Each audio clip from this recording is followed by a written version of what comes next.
A graça do Senhor Jesus esteja com todos os irmãos. Amém. Vamos abrir no livro de Ruth, capítulo 1. Com a permissão do Senhor, irmãos, hoje nós vamos iniciar uma série de estudos nesse livro. E eu que geralmente tenho trazido algumas mensagens de maneira pontual, quero junto com os irmãos poder nos prender um pouco nesse livro, né? Que tem poucos capítulos, mas lições preciosas para as nossas vidas, e de antemão já peço a oração dos irmãos para que eu possa receber a iluminação do Senhor e poder extrair essas preciosidades e trazer para a edificação dos irmãos, consolo e o crescimento espiritual da nossa igreja. Ruth, capítulo 1, versículo 1 a 6.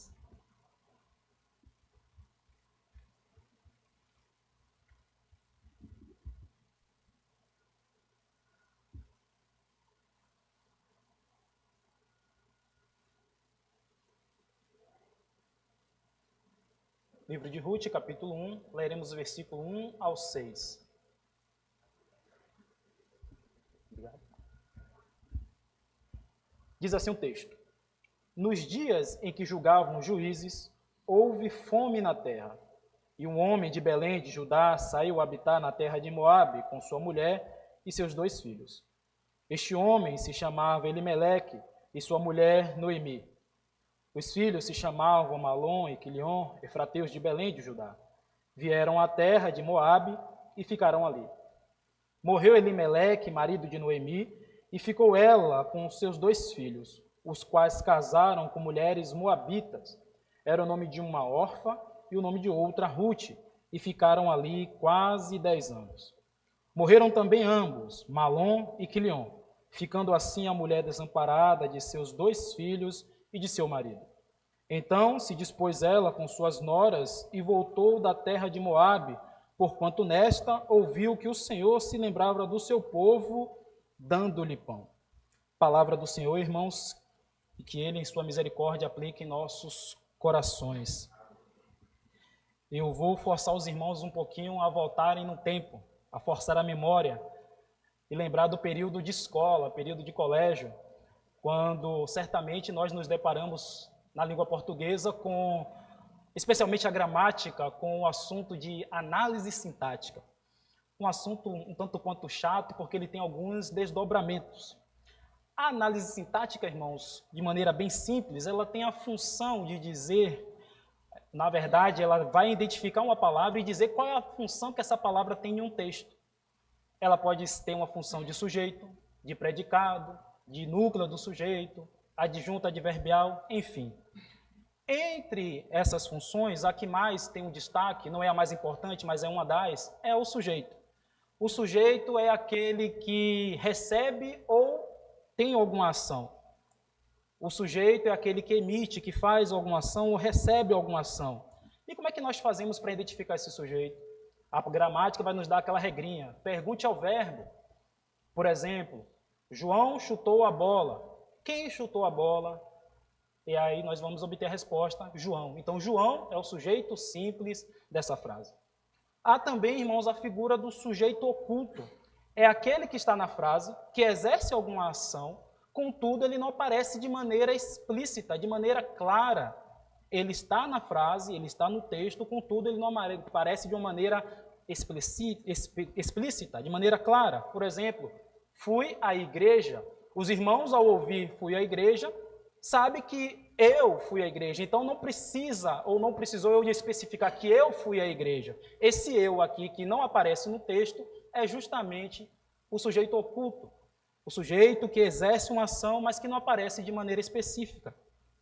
Quando nós analisamos o livro de Ruth, irmãos, nós vamos perceber que é justamente esse papel, essa função de sujeito oculto que o nosso Deus vai se manifestar. Ou, na verdade, ele vai assumir essa função de sujeito oculto. Ele está no texto, ele está na história. Na verdade, ele está conduzindo toda a história conforme a sua soberana vontade.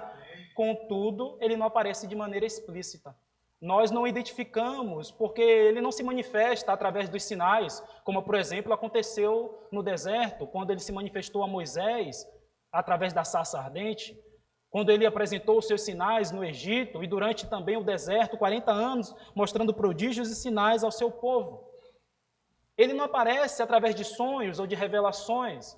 Ele não aparece através de anjo ou até mesmo de um profeta que diz, assim diz o Senhor. Mas embora, irmãos, esse Deus, ele aparentemente esteja oculto, trabalhando de maneira silenciosa, ele está presente. E nós vemos isso também nesses versículos que nós vamos identificar isso nesses versículos que nós acabamos de ler. Embora, irmãos, Deus aparente estar presente, oculto, ele se manifesta apresentando o seu juízo, o seu justo juízo. Nós vamos identificar também que, embora ele esteja aparentemente oculto, Deus ele vai revelar, se apresentar revelando as consequências de atitudes, de ações tomadas fora da sua vontade. E também, embora oculto, Deus ele vai se apresentar manifestando a sua graça. Que Deus nos conduza nesses passos para nós identificarmos isso. Mas o texto nos diz que nos dias em que julgavam os juízes. Essa expressão, irmãos, é mais do que um marco no calendário. É mais do que um ponto na folhinha. Lá em casa, por exemplo, quando em um determinado momento termina o gás, nós marcamos exatamente para marcar qual foi o período e vermos quanto tempo foi que durou e vermos e analisarmos quanto tempo ele realmente esteve utilizando o botijão de gás para vermos o que é que temos gastado tanto, para fazer ele gastar tanto. Mas, diferentemente do texto, quando o autor diz nos dias em que julgava os juízes, ele está buscando contextualizar, dizer exatamente o que é que acontecia naquela época para situar o leitor daquele contexto, daquela situação. E nós precisamos também termos esse entendimento, irmãos, para podermos prosseguir na história no livro de Ruth. Qual era o contexto? Qual era a situação daquele povo? Nós temos aí que voltar um pouquinho, lá aí no versículo 25 do livro de Juízes, já vai nos dar um pequeno panorama de como funcionava e de qual era a situação daquele povo. O versículo 25, logo aí em cima, do capítulo 21, que é o último livro de Juízes, versículo 25. Naqueles dias não havia rei em Israel, cada um fazia o que achava mais reto. Esse é um ponto, irmãos, que vai nos mostrar e nos situar qual era a característica daquele povo. Após a morte de Josué, também sucessor de Moisés, o povo não teve um sucessor, não teve uma liderança que continuasse os caminhos de Josué, de Moisés, ensinando e conduzindo o povo. E isso fez com que o povo ele se dissipasse, no sentido de que cada um achava que deveria fazer o que bem entendesse. Que nós podemos chamar isso de uma certa anarquia. Não havia um governo central, não havia uma liderança central como Moisés, como Josué, e como mais para frente haveria os reis. Cada um fazia aquilo que lhe bem parecia. Então, irmãos, cada um tinha um pensamento, um agir, um modo de pensar e agir de maneira diferente. E muitas vezes esse modo de agir e pensar de maneira diferente não estava condizente com a palavra de Deus. Além disso, irmãos, o texto de Juízes, eu vou ler aqui para os irmãos também entenderem, no capítulo 2, do verso 1 a 17, diz assim: Então fizeram os filhos de Israel que era mal perante o Senhor, pois serviram aos Balaíns, deixaram o Senhor Deus de seus pais, que o tirara do Egito, e foram-se após outros deuses, dentre os deuses das gentes que havia ao redor deles, e os adoraram e provocaram o Senhor a ira, porquanto deixaram o Senhor e serviram a Baal e a Astarote. Pelo que a ira do Senhor se acendeu contra Israel, e os deu na mão dos espoliadores, que os pilharam, e os entregou na mão dos seus inimigos ao redor, e não mais puderam resistir a eles, porque por onde quer que saíam, a mão do Senhor era contra eles para o seu mal, como o Senhor lhe dissera e jurara, e estavam em grande aperto. Suscitou o Senhor juízes, que os livraram da mão dos que os pilharam, contudo não obedeceram aos seus juízes, antes se prostituíram após outros deuses e os adoraram. Depressa se desviaram do caminho por onde andaram de seus pais, na obediência dos mandamentos do Senhor, e não fizeram como eles. Os juízes, irmãos, eram reis que eram líderes que não tinham um mandato, digamos assim, permanente, mas líderes levantados por Deus em momentos específicos para libertar o seu povo da opressão e conduziu o povo novamente à obediência e à aliança. Esse era um cenário, irmãos, bem sombrio, onde o povo estava mergulhado na idolatria, cada um fazia aquilo que bem entendia. E a palavra frequente, quando nós vamos para o livro de Juízes, quando nós estudamos o livro de Juízes, a palavra frequente que nós encontramos é: fizeram os filhos de Israel o que era mal perante o Senhor. Um período de forte instabilidade espiritual. Agir por conta própria, irmãos, vai demonstrar uma vida longe do Senhor e uma quebra voluntária dos seus mandamentos. Por causa do pecado, irmãos, por causa da queda, o homem se corrompeu de uma maneira tão grande que, se Deus, em sua misericórdia, não refreasse o homem iria agir de maneira espiritual e moral, de uma maneira pior do que nós vemos aí hoje. O homem iria viver de uma maneira moral e espiritual assombrosa.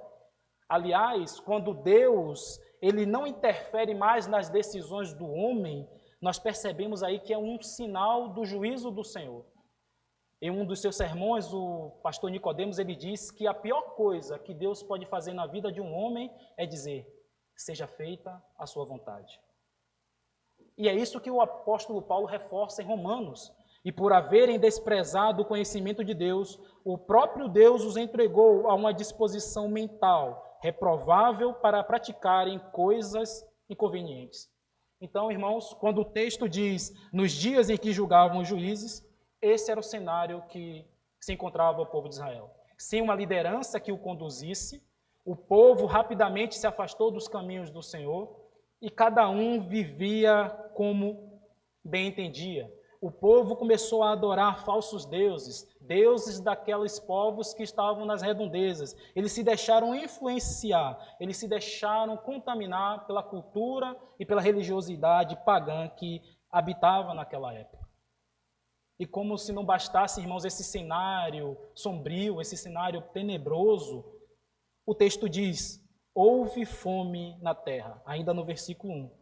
Além de uma crise espiritual, de uma crise moral, houve também uma crise econômica. Essa fome, irmãos, poderia ser atribuída a uma plantação infrutífera, poderia ser atribuída a pragas, poderia ser atribuída a um período de seca, ou até mesmo a saques que outras nações poderiam ter realizado ao povo de Israel. O texto que eu li agora há pouco mostra que Deus permitia que os espoliadores, ou seja, outras nações invadissem a sua terra, a terra do seu povo, e roubasse, saqueasse, levasse todos os mantimentos. Tudo isso poderiam ser meios que gerasse e ocasionasse essa fome. Mas quando nós vamos verificar mais a fundo, nós percebemos que tudo isso são meios, mas o autor, o ser responsável, a pessoa responsável por essa fome é o próprio Deus. E aqui, irmãos, nós vemos e identificamos Deus, embora oculto, analisando todo aquele cenário de imoralidade, cenário de idolatria, cenário em que cada um fazia o que bem entendia. Deus, embora oculto, ele vai de maneira silenciosa aplicar o seu juízo. Deuteronômio vai dizer o seguinte: guardai-vos, não suceda que o vosso coração se engane, e vos desvieis e sirvais a outros deuses, e vos prostreis perante eles. Que a ira do Senhor se acenda contra vós outros, e feche ele os céus, e não haja chuva, e a terra não dê a sua messe. E cedo sejais eliminados da boa terra que o Senhor vos dá. Então, irmãos, o autor dessa fome é o próprio Deus. Deus agindo de maneira silenciosa, aplicando o seu juízo. Embora oculto, Deus aplica o seu juízo. E esse juízo, irmãos, ele tem duas finalidades. Nós podemos destacar duas finalidades. A primeira, Deus aplicando esse seu juízo, aplicando a fome, ele quer revelar a sua soberania. A fome, irmãos, revela um juízo de Deus contra a idolatria de Israel, especialmente a falsa confiança em Baal e Astarote, considerando deuses da chuva e da fertilidade. Esses deuses eram deuses pagãos. Baal A tradução vai dizer que ele é Senhor, e ele era considerado o Senhor da chuva, o Senhor da terra. E Astarote era uma divindade, uma deusa responsável pela fertilidade, pela produção dos animais. E quando essas entidades mantinham relação, isso refletia na produção, isso refletia na fertilidade do campo, dos frutos e dos animais. Os homens, que muitas vezes buscam imitar os deuses, tinham relações sexuais com o intuito de cultuar essas entidades. E muitas vezes tinham até santuários, templos em que as pessoas se dirigiam a esse templo para ter essas relações com o intuito de agradar esses falsos deuses, buscando neles a fertilidade, buscando deles a produção, uma boa colheita, que seus rebanhos produzam e se multipliquem. Deus se mostra presente, irmãos, aplicando o seu juízo para mostrar a sua soberania. Deus está ensinando que só Ele tem poder sobre a terra, o clima, a colheita. Deus vai agir de maneira semelhante quando nós olhamos, por exemplo, lá mais à frente, no período dos reis, na época do rei Acabe, com o profeta Elias. Mais uma vez, o povo buscando outros falsos deuses. Na verdade, Acabe era um rei idólatra que estava conduzindo o seu povo à idolatria. Mais uma vez, qual Deus que eles iam adorar? Baal.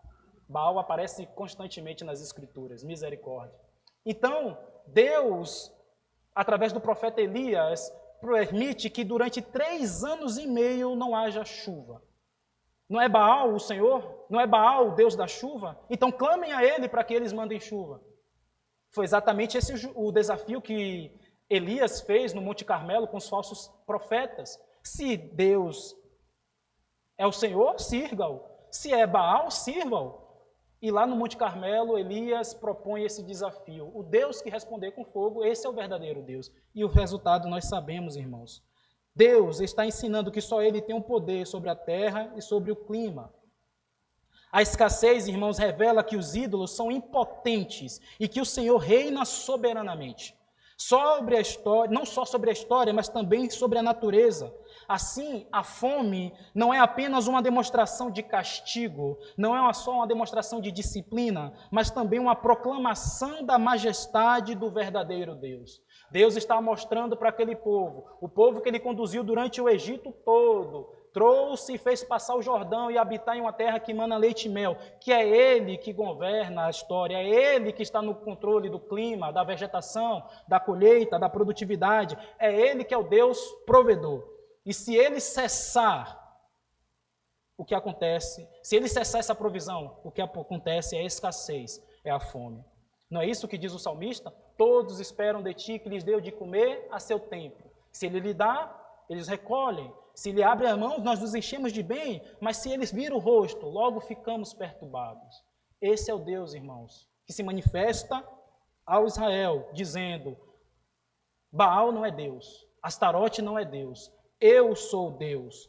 Então, esse juízo tinha essa dupla função. A primeira, mostrar que só o Senhor é Deus, que Ele é o soberano. A segunda aplicação a respeito desse juízo, irmãos, é que Deus Ele também busca trazer seu povo de volta ao arrependimento. A tradução para o nome Belém, irmão, significa casa do pão. Inclusive, existe até tem uma mensagem no YouTube do pastor Hernando Dias Lopes dizendo, quando falta pão, na casa do pão. É uma mensagem muito bacana, vale a pena os irmãos conferir. Deus até então parece oculto, apresenta a sua soberania sobre os frutos do campo, promovendo uma fome nacional, não apenas como punição, mas também com o objetivo de trazer seu povo ao arrependimento, pois ele disciplina a todos que ele ama. Nós já estudamos aqui com o nosso irmão Tiago, o livro de Oséias, e ele vai dizer mais ou menos o seguinte, a partir do capítulo 2, verso 8. Ela não entende que tudo que foi dado por mim, o trigo, o vinho novo, o azeite, dele até mesmo prata e ouro, mas ela ofereceu os meus presentes a Baal. Agora, porém, tornarei de volta o trigo e o vinho que lhe providenciei a cada colheita. Tomarei as roupas de lã e de linho que lhe dei para cobrir a sua nudez. Destruirei as suas videiras e figueiras que ela diz ter recebido de seus amantes, ou seja, dos falsos deuses.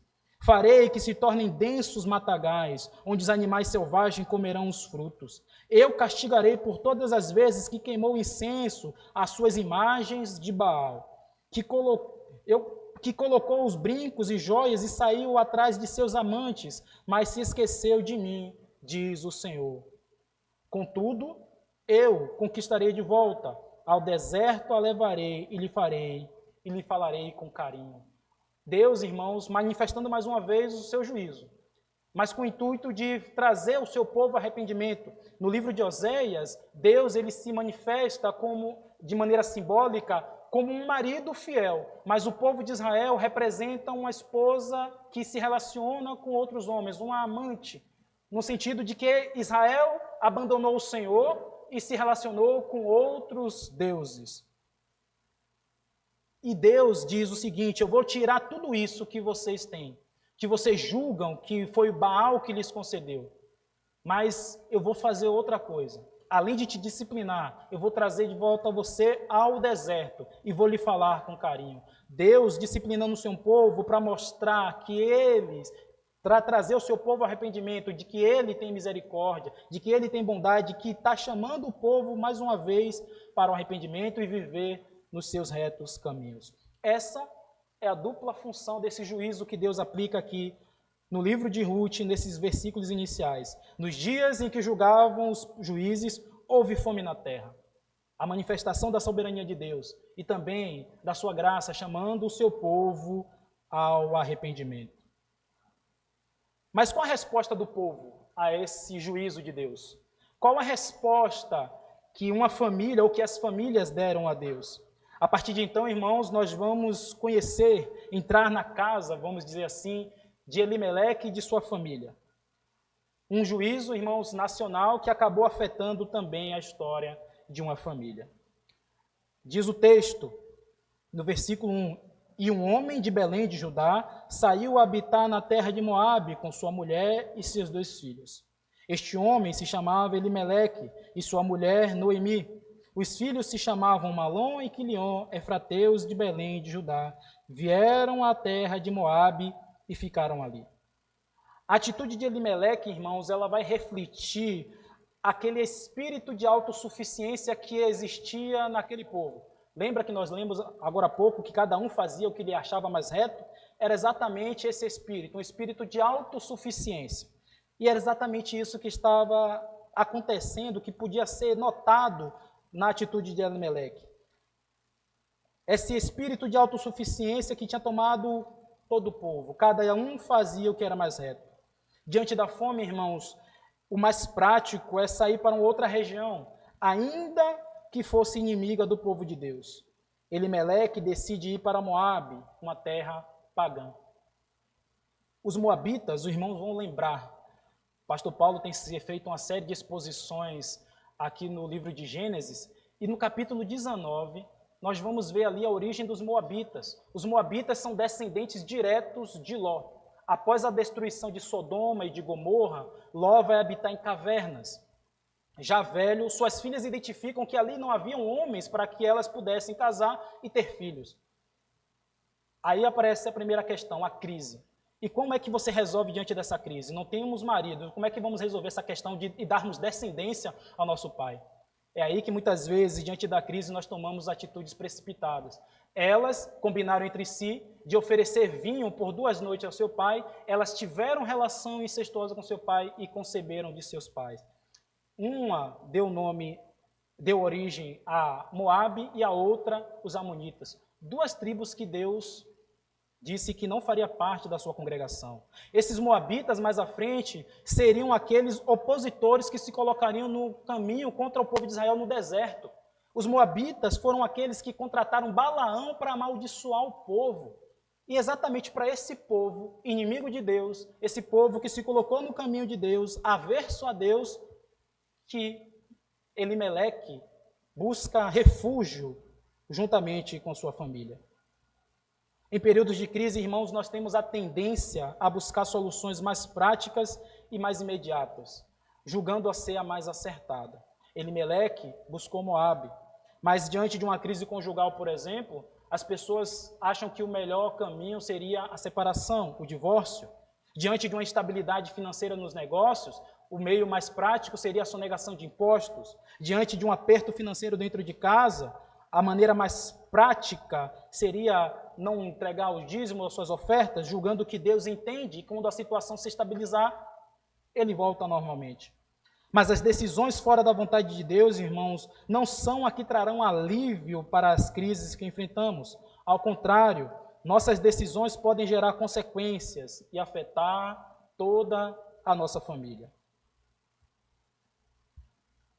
Moabe era uma terra pagã, um povo declaradamente inimigo de Deus.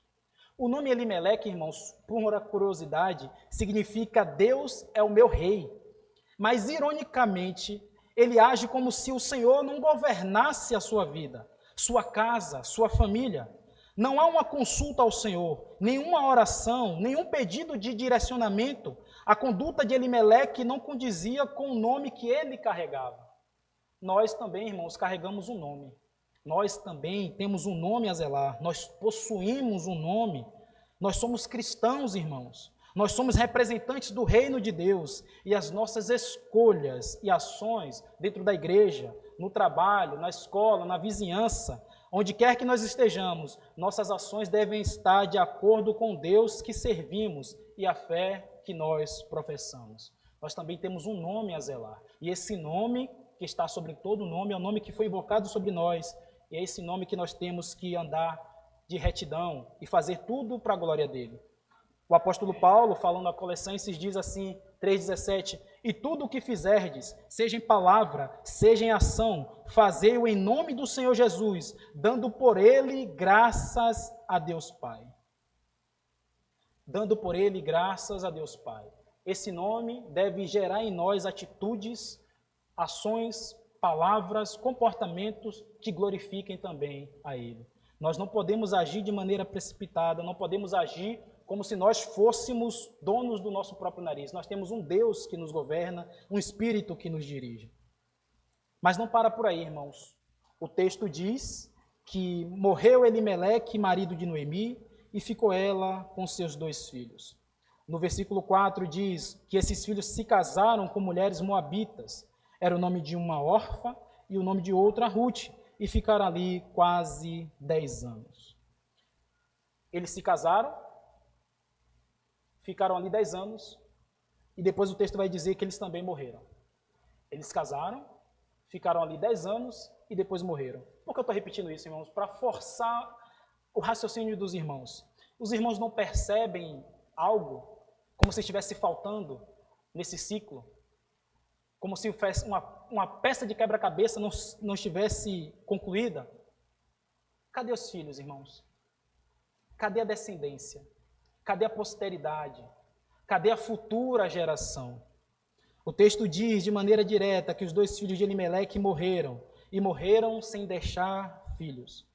Essa ausência de descendência, irmãos, para uma família hebreia, hoje há um costume, até foi divulgado recentemente uma pesquisa de que os casais, a mulher têm optado por ter filhos de maneira mais tardia, seja por uma questão ideológica, seja por uma questão profissional. O casal, de maneira geral, tem optado por ter filhos de maneira tardia. Mas numa cultura hebreia, era algo profundamente significativo ter filhos. Em uma cultura onde o nome, a herança e a continuidade da família estavam ligados à bênção de Deus, morrer sem filhos era experimentar o fim de uma esperança.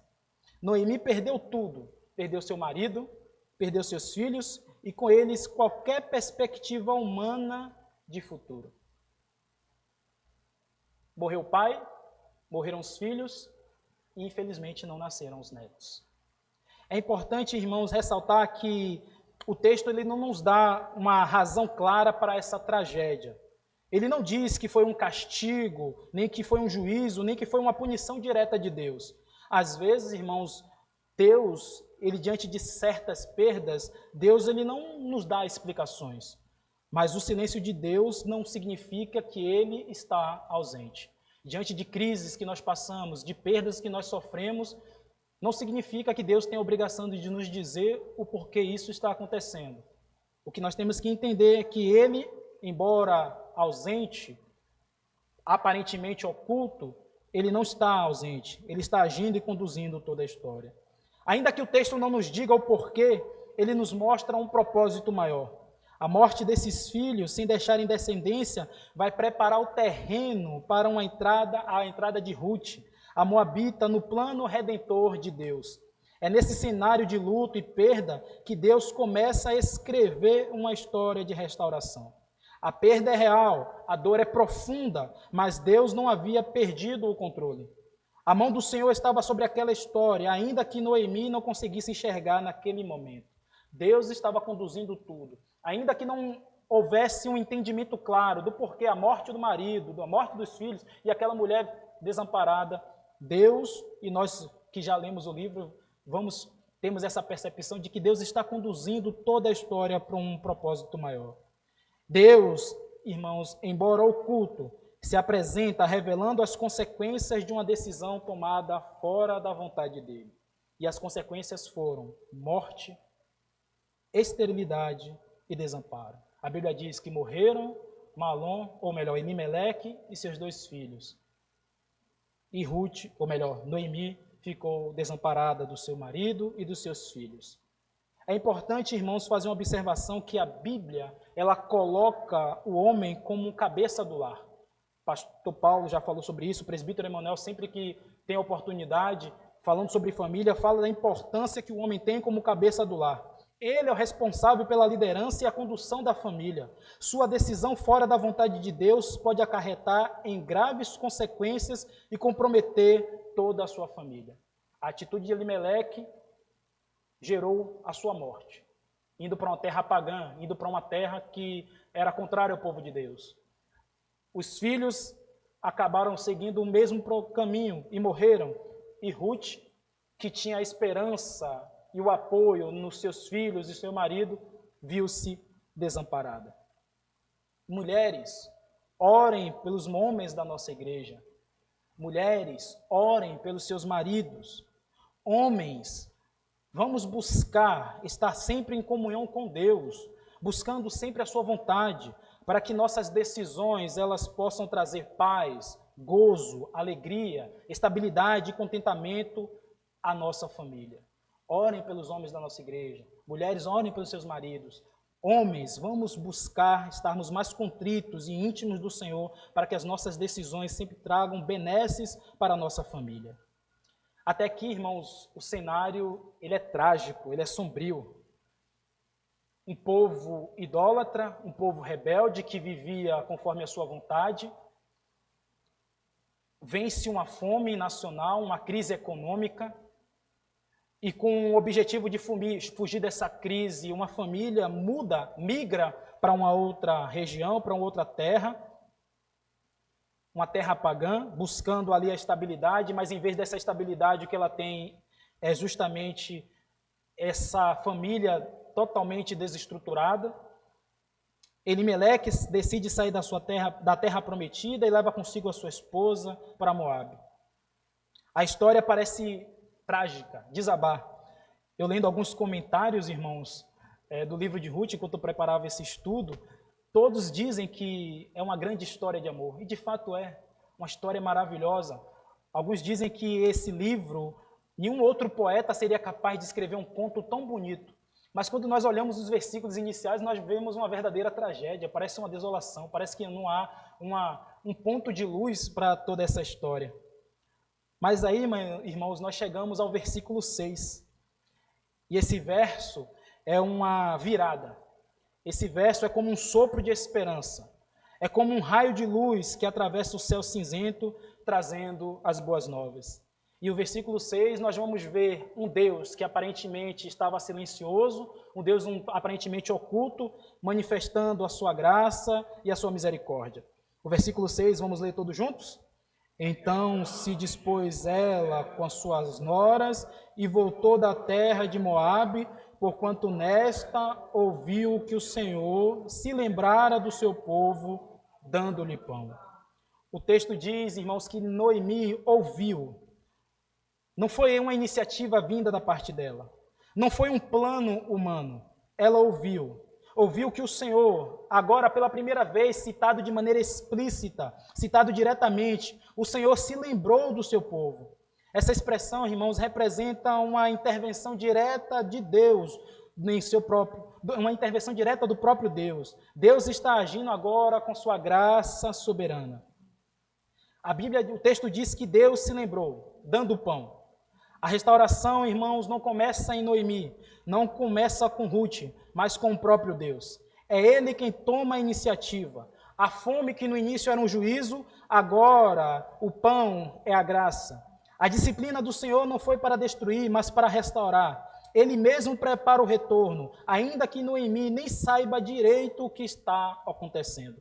Esse é o Deus da providência, irmãos, que nós servimos. Ele age mesmo quando parece estar ausente. Ele não precisa de palco ou de barulho. Ele visita no tempo certo. Ele visita e muda tudo. Ele desperta a esperança. Ele movimenta, ou melhor, ele movimenta os pés de Noemi. A mão que permite a fome é a mesma que traz o pão. A mão que disciplina é a mesma que restaura, porque o nosso Deus não nos visita para condenar, mas para nos restaurar pela sua fidelidade. Louvado seja o nome do Senhor. O Salmo 30 diz assim: salmodiai ao Senhor, vós que sois seus santos, e dai graças ao seu santo nome, porque não passa de um momento a sua ira, o seu favor dura a vida inteira. Ao anoitecer pode vir o choro, mas a alegria vem pela manhã. Oséias nos diz: vinde, tornemos ao Senhor, porque Ele nos despedaçou e nos sarará, fez a ferida e a ligará, depois de 2 dias nos revigorará, ao 3º dia nos levará e viveremos diante dEle. Oh, irmãos, o texto de Ruth, o versículo 6 de Ruth, ele é como uma porta da graça, uma porta que se abre para um horizonte cheio de esperança. Depois de fome, depois de luto, depois do silêncio, Deus volta a ser mencionado, Deus volta a ser diretamente, aparece de forma direta, não como um juiz, e sim como um Deus que visita, um Deus que se lembra. E não visita com espada, mas visita com pão. Agora nós podemos dizer que há pão na casa do pão. Há pão na casa do pão. Se antes o lugar de provisão estava escasso, agora ele está cheio de novo pela graça soberana do nosso Senhor. Amém. E que lições nós podemos tirar disso, irmãos?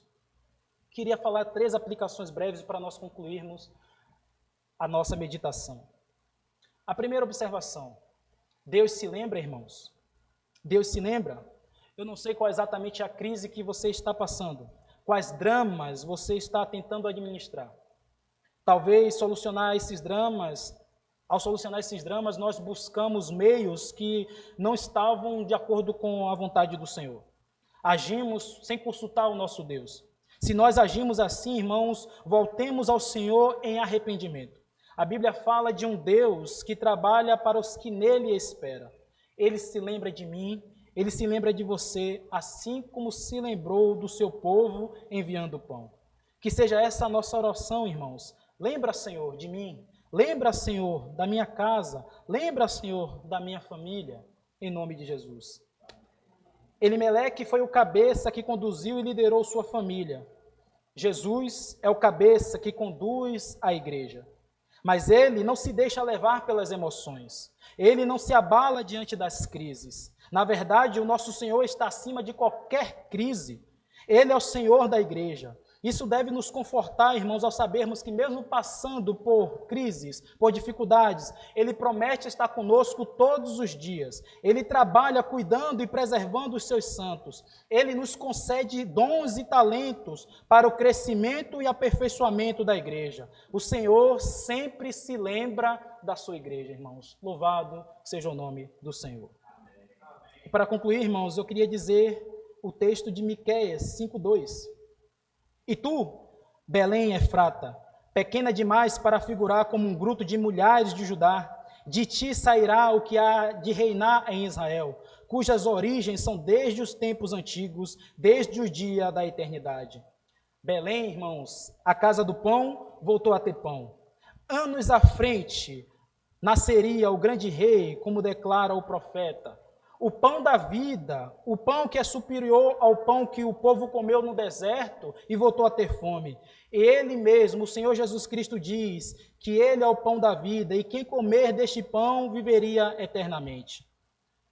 O Senhor Jesus, irmãos, ele nos convida a ter parte com ele, a participar dele e a usufruir dos benefícios que ele mesmo nos oferece. Usufruir de perdão, usufruir de reconciliação, usufruir de uma vida transformada, porque foi citado aqui há pouco, aquele que está em Cristo, nova criatura é, as coisas velhas se passaram, eis que tudo se fez novo. E usufruir, irmãos, de uma nova vida que ele mesmo nos dará quando ele se manifestar com poder e glória. Que o Senhor, irmãos, aplique a sua palavra nos nossos corações, que essa palavra nos dê ânimos, nos dê força para nos apegarmos a cada dia mais no Senhor, lembrando que Ele se lembra, lembrando que mesmo diante de crise o Senhor não está ausente e que Ele está conduzindo a nossa história, a história da igreja, para um propósito maior e para a glória do nome dEle. Que Deus nos abençoe.